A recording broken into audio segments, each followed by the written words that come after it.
And I know that, you know, in the past 6-8 months, we've seen a lot of publicity about foreign adoptions. So when I was looking into this issue, I wanted to see, well, are there children here? There are, we should say, hundreds. Yes. That the parental rights have been released, meaning they have no parents anymore. There's not going to be a legal battle. There's not going to be a relative come up, right? I mean, I want to make that clear. Right. When those rights are severed, that child is free and clear for a new parent? That's correct. Okay. That's correct. And by and large, children get, there are three categories of folks who adopt children. There are foster parents who adopt children who have been placed in their homes. In many instances, a child who has been removed is placed with a relative, and that relative ends up adopting. About 50% of our children go to relative placements rather than into foster care. But then there's those real special people. Those real special people who step up and say, you know, we want to provide a home for a child. They've not been foster parents, and we actually match them with a child who is looking for a family.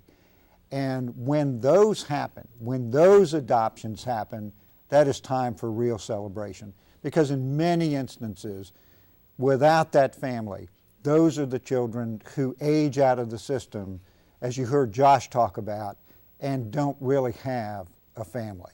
So when that happens, we really do ring the bell on those. And to ring the bell on those, again, I want to remind people watching, it doesn't take any special income, special home, special maybe education. It just really takes patience, like most parenting, if you're a parent or a grandparent, all that takes patience, but patience, time, and kind of love that maybe you didn't even know you had before. Absolutely, and it's these children are very, very special children, and when you go to an adoption finalization in court, and when you see that family walk in, and when the judge asks that little one, you know, is this the family you want forever? And you see that smile from ear to ear on the children and on the parents, and that child says, yes, this is my mommy and daddy.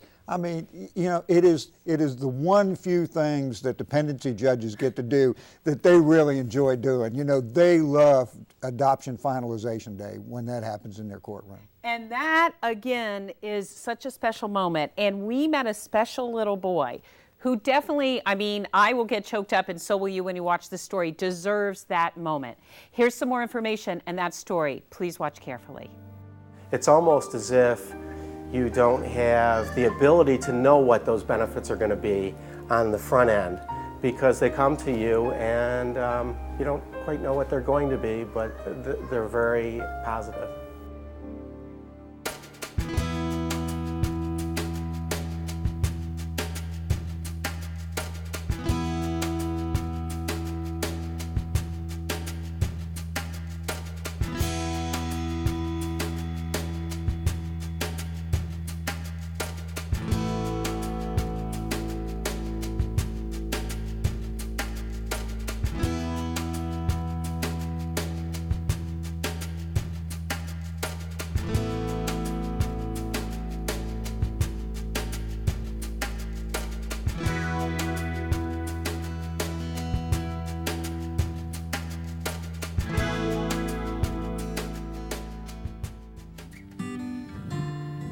This is Family Acres in Loxahatchee, just west of Royal Palm Beach. Ray and Bee Pignola call it home. So do their horses, geese, pigs, and foster kids. See, they get kind of scared when they eat. 9-year-old Matthew is the latest. He's lived here for 4 months. He ended up in state care after alleged abuse and neglect from his own parents. He says he likes it here because it reminds him of home. When I first came for an interview, I thought it was very good. I liked it. Why did you like it? It reminded me of Kentucky. Like hundreds of other kids in Palm Beach County's foster care system, Matthew is now up for adoption. His birth parents no longer have custody, and he hopes to find a new mom and dad to love him. Someone who's nice, she'll tell me what to do. Like, if I did something bad, she'll tell me not to do that or why I shouldn't do that. You ready? Matthew isn't real talkative about himself, but he did tell me he likes to write stories. Writing makes me, whatever's on my mind, it like goes into the story I write. And play basketball. And like most kids his age, he likes to be left alone sometimes. His temporary foster parents told me Matthew came from a horrible situation and has relaxed a lot since first getting to their home. He seems to enjoy the animals. This is a cute one, I like him.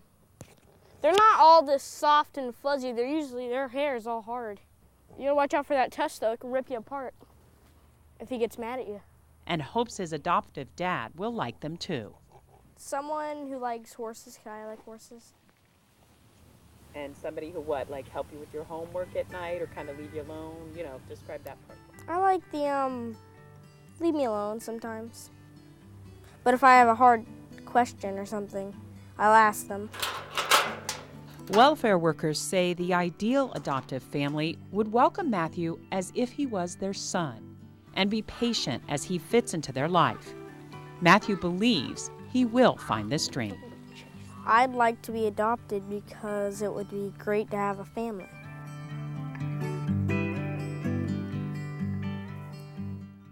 Now, please know there are lots of kids like Matthew, and all it takes is a call to the number on our screen to take the first step to making a difference that could change a child's life forever. Now, Ron is still here with me because he's the resident expert, but joining me is Hala Steiner. We met before. You're also with Kids in Distress. Correct. Now, Hala, you're kind of in charge of programming. Right. You're kind of in charge of making sure everything goes well with these families. Right. Is that, is that taxing? I mean, is it really easy for these families and these kids to kind of meld? Well, it's really not. It takes a lot of skill to match a family. During the mapping process that Lisa teaches, I usually participate by watching and getting to know my families. And I, by the end of class, pretty much know what kind of children the family can handle, what their issues are, what their hot buttons are. So I'm very careful when I do placement that I match a child's needs with the family's needs and a child's strengths with the family's strengths. So one of my big skills and one of our successes is that I am so able to be pretty good about matching specific children with specific families. And it's hard keeping everybody happy and dealing with all the different agencies we have to deal with and the lead agency and a lot of people, but we manage, and it is taxing.